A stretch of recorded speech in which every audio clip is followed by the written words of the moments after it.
ഇടുക്കിയുടെ വിനോദസഞ്ചാര രംഗത്ത് ഏറെ സാധ്യതകളുള്ള കാൽവരി മൗണ്ടിൽ സന്ദർശകർക്ക് കൂടുതൽ അടിസ്ഥാന വികസന സൗകര്യങ്ങൾ വർദ്ധിപ്പിക്കണമെന്ന ആവശ്യം ശക്തമാവുകയാണ്. പ്രധാന പാതയിൽ നിന്നും വിനോദസഞ്ചാര കേന്ദ്രത്തിലേക്കുള്ള റോഡിന്റെ നിർമ്മാണം ഉൾപ്പെടെ അധികൃതരുടെ ശ്രദ്ധ ഉണ്ടാവണമെന്നാണ് നാട്ടുകാർ ആവശ്യപ്പെടുന്നത്. ഇടുക്കി ജില്ലയിലെ പ്രധാന വിനോദസഞ്ചാര കേന്ദ്രങ്ങളിൽ ഒന്നാണ് ജില്ലാ ആസ്ഥാനത്തോട് ചേർന്നുള്ള കാൽവരി മൗണ്ട്.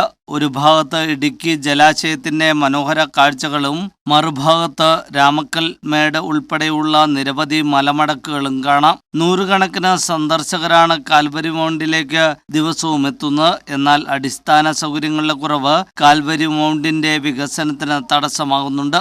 ജില്ലയ്ക്ക് പുറത്തുനിന്നും എത്തുന്നവർക്ക് താമസ സൗകര്യം പരിമിതമാണ്. 1-2 സ്വകാര്യ ലോഡ്ജുകൾ മാത്രമാണ് ഇവിടെയുള്ളത്. ഇടുക്കി ബ്ലോക്ക് പഞ്ചായത്ത് 1 കോടി രൂപയോളം മുടക്കി നിർമ്മിച്ച ടൂറിസം സെന്ററിന്റെ പ്രവർത്തനം ഇനിയും ആരംഭിച്ചിട്ടില്ല. അടിമാലി കുമളി ദേശീയപാതയിൽ നിന്നും ടൂറിസം സെന്ററിലേക്ക് 1 കിലോമീറ്റർ ദൂരമാണുള്ളത്.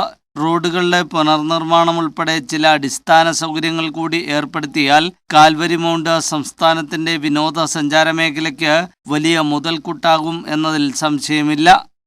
News bureau, Murickassery.